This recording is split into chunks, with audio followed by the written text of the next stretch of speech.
اور densely populated کہ بہت گنجان آباد ریاست تھی انڈیا کی، اور اس کی جتنی بھی آبادی تھی وہ زیادہ تر ہندو میجورٹی بھی تھی، کہ زیادہ تر جو لوگ یہاں پہ تھے وہ ہندو تھے، لیکن جو اس کا نظام تھا یعنی جو اس کا حکمران تھا وہ مسلمان تھا۔ کہ حیدرآباد دکن کی اسٹیٹ جو تھی بہت خوشحال اسٹیٹ تھی، تقریباً جتنی بھی انڈیا میں اسٹیٹس تھی ان سب سے زیادہ یہ رچ اور خوشحال تھی، بہت امیر بھی تھی اور بہت زیادہ خوشحال تھی، اور ڈینسلی پیپولیٹڈ کہ بہت زیادہ گنجان آباد بھی تھی، اور اس کی میجورٹی جو تھی وہ ہندو آبادی پر مشتمل تھی، اور جس کا والی تھا وہ نظام تھا جو کہ مسلم تھا۔ اچھا، اب یہاں پر وہ تیسری آپشن یوز کر رہا تھا نظام، کہ نہ تو وہ بھارت کے ساتھ شامل ہوتا ہے اور نہ ہی پاکستان کے ساتھ۔ اس نے کہا کہ میں تیسرا راستہ اپناؤں گا۔ تیسرا کیا انکلوڈ کہتے ہیں حیدرآباد انڈیپینڈنٹ اسٹیٹ، کہ میں حیدرآباد کو ایک انڈیپینڈنٹ اسٹیٹ کی حیثیت سے رکھنا چاہوں گا، کہ نہ تو میں پاکستان کے ساتھ شامل ہونا چاہتا ہوں نہ ہی میں انڈیا کے ساتھ شامل ہوتے۔ اور ایک اور چیز آپ کو بتاؤں کہ حیدرآباد جو تھا یہ جغرافیائی لحاظ سے انڈیا کے ساتھ لگا، کیونکہ مڈ آف انڈیا ہے، تو پھر یہ پاکستان کے ساتھ نہیں لگ سکتا تھا بلکہ یہ انڈیا کے ساتھ ہی اس کا ہلاک ہو سکتا تھا۔ یہ ریکویسٹڈ دا وائس رائے، اس نے وائس رائے سے ریکویسٹ کی کہ آپ ہمیں ڈومینین کا اسٹیٹس دے دیں۔ ڈومینین کیا ہوتی ہے کہ اسٹیٹ کیا کہتے ہیں، انڈیپینڈنٹ اسٹیٹ کا آزاد ہوتی ہے، برٹش کراؤن اپوائنٹ دا گورنر جنرل۔ اس میں کیا ہوتا ہے کہ یہ برٹش کے انڈر رہے گی، اور اس کا جو گورنر جنرل ہوگا اس کو برٹش گورنمنٹ جو ہے وہ اپوائنٹ کرے گی۔ یہ ہوتی ہے ہماری ڈومینین اسٹیٹس، جس میں آزاد تو یہ رہتی ہے لیکن جو اس کا کراؤن ہوتا ہے، کراؤن جو ہے وہ status viceroy given status the crown to appoint governor general. تو جو برٹش کا جو بادشاہ ہے اس کی تو کوئین ہوتی ہے، تو جو کوئین ہے وہ اس اسٹیٹ کے گورنر جنرل کو چنے گی۔ لیکن اس سے کیا ہوا کہ جو لارڈ ماؤنٹ بیٹن تھا ڈڈ ناٹ ایگری، وہ اس بات پہ راضی نہیں ہوا کہ ہم اس کو ڈومینین اسٹیٹس بنا دیں۔ ہم نے بہت زیادہ کوشش کی جو حیدرآباد کا تھا کہ کسی طریقے سے ڈومینین اسٹیٹ بنائے، لارڈ ماؤنٹ بیٹن سے اس نے بہت زیادہ ریکویسٹ بھی کی، لیکن لارڈ ماؤنٹ بیٹن اس بات پہ ایگری نہیں ہوا۔ تو اس کا نتیجہ کیا نکلا، India block the state, India نے محاصرہ کر لیا اسٹیٹ کا، and enter the troops Hyderabad and state was annexed in India by force. تو پھر کیا ہوا کہ اس کے دستے جتنے بھی تھے، فوج تھی، وہ ساری حیدرآباد میں داخل ہو گئی، اور زبردستی انہوں نے اس کے اوپر اپنا قبضہ کر لیا۔ اوکے، پہلے تو ہم لوگوں نے پڑھ لیے بیٹا کچھ اسٹیٹس تھیں جو خود سے ہو گئی، پھر جوناگڑھ کے بارے میں پڑھا، منودر کے بارے میں، کہ یہ ہمارے پاس وہ تھی جو ایسی ریاستیں تھیں جن پر ابھی تک کوئی فیصلہ نہیں ہو سکا تھا۔ تو اس میں حیدرآباد اور جوناگڑھ کی اور حیدرآباد کی جو اسٹیٹس تھی وہ تو بائی فورس بھارت نے اپنے قبضے میں کر لی۔ تو تھرڈلی ہم آپ لوگ پڑھتے ہیں ایک اور امپورٹنٹ جو تقریباً ساری جتنی بڑی اسٹیٹس تھیں ان سب سے بڑی اسٹیٹ تھی، وہ اسٹیٹ تھی ہمارے پاس جموں اینڈ کشمیر کی۔ جموں اور کشمیر کے بارے میں، اسٹیٹ کے بارے میں کہ کشمیر جو ہے وہ پاکستان کے ساتھ ایک لگتا تھا ضلع گورداسپور کے ذریعے جب یہ تقسیم ہوئی تو تقسیم میں تو گورداسپور ہمارے پاس آنا چاہیے تھا، لیکن یہ کہ وہ ہن بندی کمیشن کے تحت جو مسلمانوں کے ساتھ زیادتی ہوئی، گورداسپور ان کے حوالے کر دیا گیا۔ گورداسپور کی ایک اسٹیٹ تھی پٹھان کوٹ۔ پٹھان کوٹ جو تھی وہ ہندو تحصیل تھی، اور اب تو یہ فوجی چھاؤنی بھی ادھر بنی ہوئی ہے کہ وہ ہندوؤں کی ہے۔ تو یہ آپ کو بتاؤں کہ وہ جو پٹھان کوٹ اور گورداسپور تھا، کہ پٹھان کوٹ سے راستہ جاتا تھا کشمیر کا، کہ وہ واحد راستہ تھا جو بھارت سے کشمیر جانے کا واحد راستہ، کہ وہاں سے امرتسر اور امرتسر سے کشمیر واحد وہ راستہ تھا۔ جبکہ اگر ہم پاکستان کی باؤنڈری کو دیکھیں تو پاکستان کی بہت جو ایل او سی ہے، لائن آف کنٹرول ہے، اس کے ساتھ بہت بڑا ایسا بہت ساری جگہیں ہیں جہاں سے پاکستان اور کشمیر جانے کے راستے ہیں۔ اب یہاں پہ کہتے ہیں کہ کشمیر کی جو اسٹیٹ تھی وہ بڑی اسٹیٹ تھی، پاپولیشن اس کی کہتے ہیں کہ اس کی جو آبادی تھی وہ 4 ملین تھی، جو اکارڈنگ آف 1941 کہتے ہیں کہ 1941 کے مردم شماری کے مطابق، سینسس یعنی مردم شماری کے مطابق 1941 میں اس کی آبادی 4 ملین تھی، اور 1000 kilometre long border connector Pakistan کے ساتھ اس کی جو باؤنڈری لائن ہے وہ تقریباً 1000 کلومیٹر ہے، کہ پاکستان کے ساتھ اس کا جو پوری باؤنڈری لائن ہے LOC لائن آف کنٹرول جو ہے ہمارے پاس وہ تقریباً 1000 کلومیٹر ہے۔ ہم لوگ ایک راستے سے نہیں جڑتے بلکہ ہمارے پاس 1000 کلومیٹر کی باؤنڈری لائن ہے، جس میں بہت سی ایسی جگہیں ہیں جہاں سے پاکستان اور کشمیر جانے کے راستے نکلتے ہیں۔ اچھا، اب اس کے علاوہ کہتے ہیں آل دا ریورز آف، جو جتنے بھی دریا پاکستان میں بہتے ہیں وہ سارے، خاص طور پر ہم لوگ دیکھیں تو ہم انڈس ریور کی بات کرتے ہیں کہ دریائے سندھ جو ہے وہ نکلتا ہے کشمیر سے، اس کے علاوہ ہمارے پاس جہلم ہے اور چناب ہے، یہ بھی ادھر سے ہی نکلتے ہیں۔ یہ دریا جتنے بھی ہیں یہ پاکستان میں بہنے والے جو دریا ہیں وہ کشمیر سے نکلتے ہیں۔ 3rd جون پلان کے تحت states are given the option that can India اور پاکستان، اب ان کے پاس یہ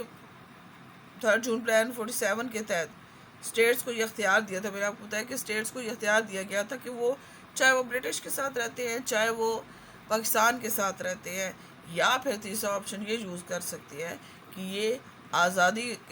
علیحدہ سے اگر رہنا چاہیں تو بھی رہ سکتے ہیں۔ Pakistan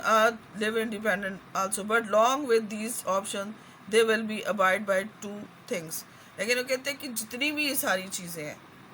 کہ چاہے وہ پاکستان کے ساتھ شامل ہوتے ہیں، چاہے بھارت کے ساتھ یا انڈیپینڈنٹ رہتے ہیں، تو اس کے ساتھ انہوں نے کہا کہ ایک اور چیز جو ہے وہ سب سے زیادہ ضروری ہے کہ ان چیزوں کو، جو 2 چیزیں مین بتا رہی ہیں، ان کو نہیں بھولنا ہے۔ اب ان 2 چیزوں میں ہمارے پاس جو چیزیں آ جاتی ہیں کہ ہم نے جب تقسیم ہو جائے گی، وہ کہتے ہیں کسی کے ساتھ اگر آپ نے الحاق کرنا ہے، چاہے انڈیا کے ساتھ ہے چاہے بھارت کے ساتھ ہے، اس میں جو میجر چیزیں ہیں جنہیں آپ نے کسی صورت نہیں بھولنا، وہ 2 تھنگس ہیں۔ اب وہ ان کے بارے میں پڑھتے ہیں کون کون سی 2 چیزیں ہیں جن کے بارے میں انہوں نے بتایا ہے۔ وہ جو اہم تھی کہ but along with these options they will be abide by 2 things، کہتے ہیں کہ جو ہم نے آپشنز دیے ہیں کہ چاہے وہ پاکستان کے ساتھ ہوں، چاہے بھارت کے ساتھ ہوں، یا پھر وہ انڈیپینڈنٹ رہ سکتے ہیں، اس کے لیے 2 چیزیں لازمی ہیں۔ اب سب سے پہلے کہتے ہیں 2 میجر رولز ٹو فالو، کہ 2 کون کون سے میجر رولز ہیں۔ سب سے پہلے کہہ رہے ہیں geographical location may not be ignored، کہ کسی صورت میں بھی جغرافیائی جو کنڈیشنز ہے اسے نہیں بھولنا ہے، کہ آپ کس جغرافیائی لحاظ سے آپ جس کے ساتھ جڑ رہے ہیں اسی ملک کے ساتھ آپ کا الحاق ہوگا۔ دوسرے نمبر پہ decision of cession should be according to the will of the peoples, کہ جو بھی فیصلہ کیا جائے گا کہ آپ نے کس ملک کے ساتھ ہونا ہے یا پھر آپ نے انڈیپینڈنٹ کرنا ہے، تو یہ جتنی بھی باتیں ہیں یہ صرف اور صرف وہاں کے لوگوں کی مرضی کے مطابق ہوگی۔ Looking towards British India, the waves of independence came over in Kashmir، کہ یہاں پر اب یہ کہتے ہیں کہ جو برٹش انڈیا تھا the waves of independence came over، جیسے ہی اب یہاں پہ کہتے ہیں کہ 3rd جون پلان کے تحت یہاں پہ تقسیم شروع ہو گئی، تو پھر جو کشمیر کے لوگ تھے وہ بھی اٹھ کھڑے ہوئے۔ Also series of meeting and procession with start in Maharaja, انہوں نے بھی مہاراجا کے ساتھ ڈسکشن شروع کر دی کہ ہم لوگ جو ہیں وہ کس کے ساتھ شامل ہو سکتے ہیں اور ہم کس کے ساتھ شامل ہونا چاہتے ہیں۔ انہوں نے اپنی جو بات تھی وہ مہاراجا کے ساتھ کرنی شروع کی۔ پیپل جو کشمیر کے تھے اس وقت 2 حصوں میں تقسیم ہو گئے، یعنی 2 پارٹیز انہوں نے بنا لی۔ ایک پارٹی تھی جی وہ Jammu and Kashmir Muslim Conference بنا دی گئی، All Jammu and Kashmir Muslim Conference ایک بنائی، دوسری All Jammu and Kashmir National Conference, یعنی 2 پارٹیز یہاں پہ بنا دی گئی۔ نمبر 1 پہ ہمارے پاس تھی All Jammu and Kashmir Muslim Conference, اور دوسرے نمبر پہ تھی جی All Jammu and Kashmir National Conference. اب یہ تھی یہ دو مختلف لیڈرز کے درمیان تھی، لیکن یہ دونوں ایسی تنظیمیں جو بنائی گئی تھیں، یہ پارٹیز کی صرف مسلمانوں کے مفاد کے لیے تھی کہ انہوں نے ڈسکشن کر کے اس کو اپنے اسٹیٹ کے بارے میں کرنی تھی کہ ہم لوگ کس کے ساتھ شامل ہونا چاہیں اور کس کے ساتھ ہو سکتے ہیں۔ انہوں نے مہاراجہ کے ساتھ ڈسکشن کرنی شروع کی۔ مہاراجہ ہری سنگھ جو تھا وہ کشمیر کا راجہ تھا۔ اس نے ایک سائن کیا ایگریمنٹ پہ جس کا تھا stand still agreement. Stand still agreement ہے، اس نے کہا کہ پاکستان اور انڈیا دونوں کے ساتھ کہا کہ جب اسے پتہ چل گیا کہ کشمیر میں تو اب بغاوت شروع ہو گئی ہے، تو اس نے حالات جوں کہ تو رہنا۔ اسٹینڈ اسٹل ایگریمنٹ کا مطلب ہوتا ہے کہ جیسے حالات ہیں ان کو بالکل اسی طرح سے چھوڑ دیا جائے۔ تو اس پہ اس نے کیا پاکستان سے تو سائن کروا لیے، لیکن انڈیا نے اس کے اوپر سائن نہیں کیے۔ اب اس کو ہوا کہ Pakistan agreement freedom movement started Kashmir میں جو آزادی کی تحریک شروع ہو گئی تھی، اور یہ جو تحریک تھی یہ پونچھ کے مقام سے شروع ہوئی تھی۔ مہاراجہ جو تھا وہ اس کو کرش کرنے میں ناکام ہو گیا، کہ مہاراجہ نے بہت کوشش کی کہ کسی طرح سے جو بغاوت اٹھ کھڑی ہے میں اس کو روک لوں، لیکن وہ نہیں روک سکا۔ تو اس نے یہ کیا کہ انڈیا سے کہا کہ مجھے فوجی امداد چاہیے۔ تو جو گورنر جنرل تھا انڈیا کا اس وقت کون سا تھا؟ لارڈ ماؤنٹ بیٹن جو تھا وہ اس وقت انڈیا کا برٹش گورنر جنرل تھا انڈیا میں۔ requested the Maharaja send army to Srinagar, but this was clear that the future of the state will be decided by the people of the state. اب lord Mount beaten نے وہاں فوج تو بھیج دی،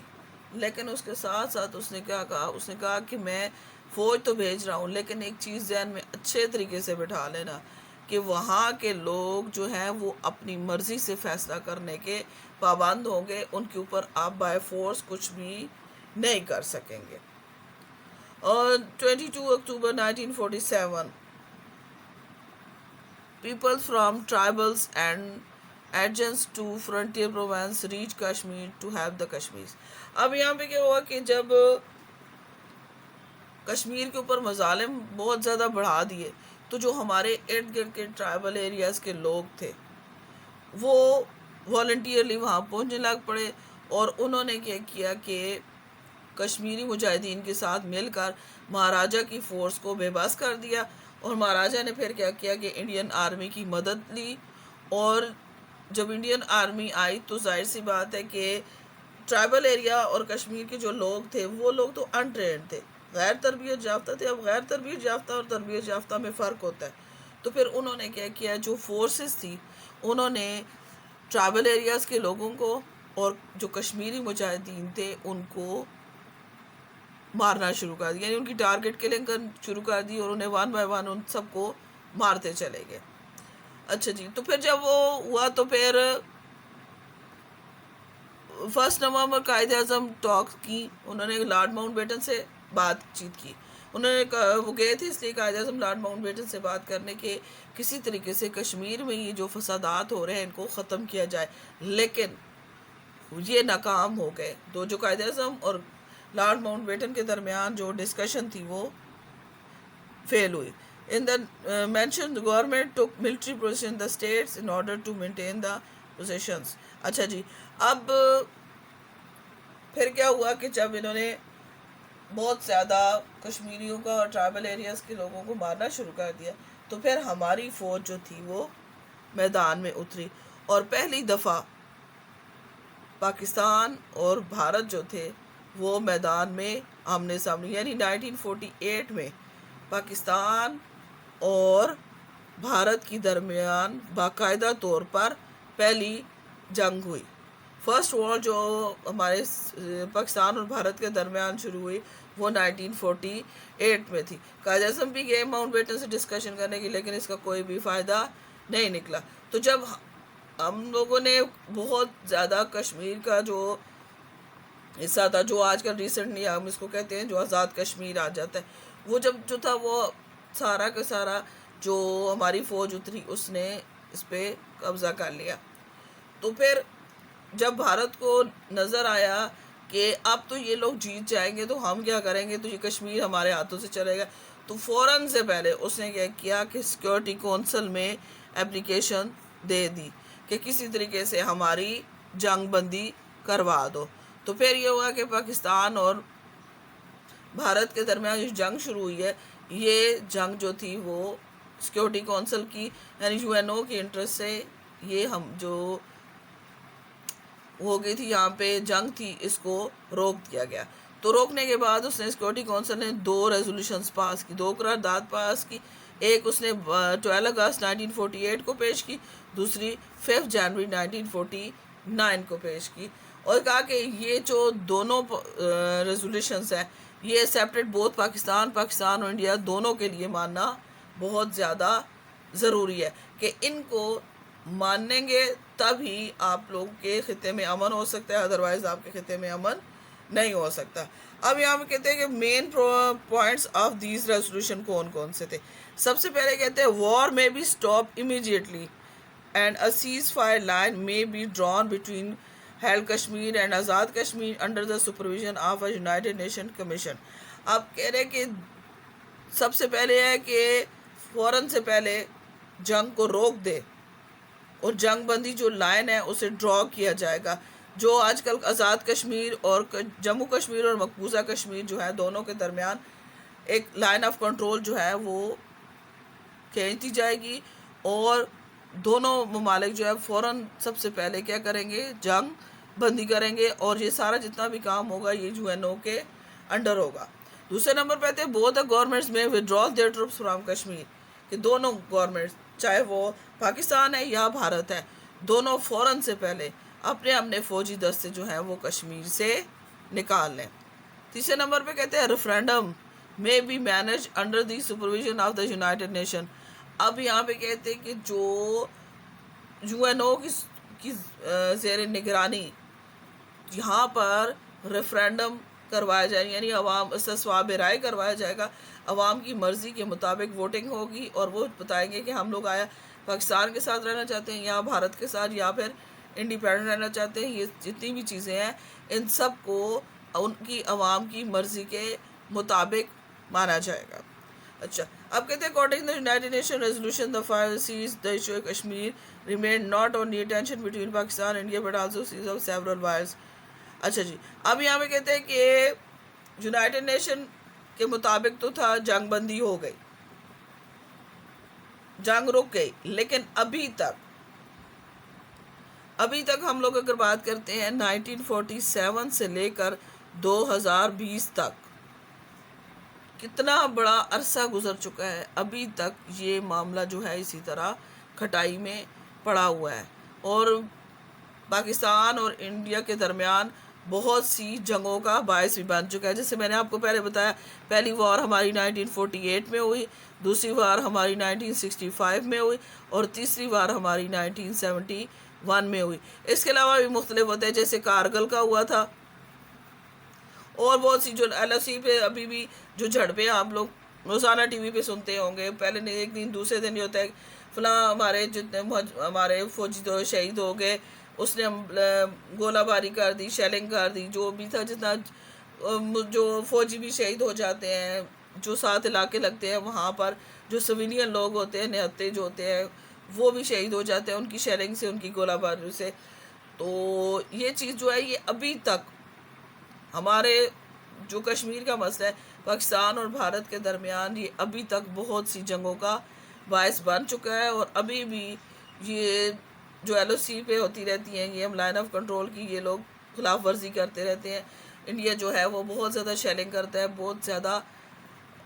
گولہ بارود کا استعمال کرتا ہے، جس سے ہمارے بہت سے انوسینٹ جو شہری ہوتے ہیں وہ بھی سے شہید ہو جاتے ہیں. there had been several wars between two countries. اب یہ کہتے ہیں کہ بہت سی جنگیں ہو چکی ہیں پاکستان اور بھارت کے درمیان صرف کشمیر کے مسئلے سے. اب یہ کہتے ہیں کہ ضروری ہے necessary to solve، بہت ضروری ہے کہ پرابلم کو ڈائلاگ بات چیت کے ذریعے اس کو حل کیا جائے اور خطے میں امن ہو اور وہاں کے لوگوں کی مرضی کے مطابق اس کا حل نکالا جائے کہ آیا وہ لوگ کیا چاہتے ہیں. اب اتنا عرصہ گزرنے کے باوجود کشمیری مجاہدین کو آزادی کی ضرورت ہے تو انہیں آزاد کر دیا جائے اور وہ جس طریقے سے چاہتے ہیں ان کو اس کے مطابق ان کو رہنے دیا جائے، چاہے وہ پاکستان کے ساتھ الحاق کرتے ہیں، چاہے وہ انڈیا کے ساتھ الحاق کرتے ہیں، چاہے وہ اپنی آزاد حیثیت برقرار رکھنا چاہتے ہیں، ان ساری چیزوں میں وہ آزاد ہیں۔ تو یو این او کا بھی رول ہے کہ وہ کسی طریقے سے کشمیر میں امن قائم کرے اور انہیں بھی آرام کے ساتھ زندہ رہنے دے، احترام کے ساتھ، جیسے باقی قومیں رہ رہی ہیں۔ اللہ حافظ۔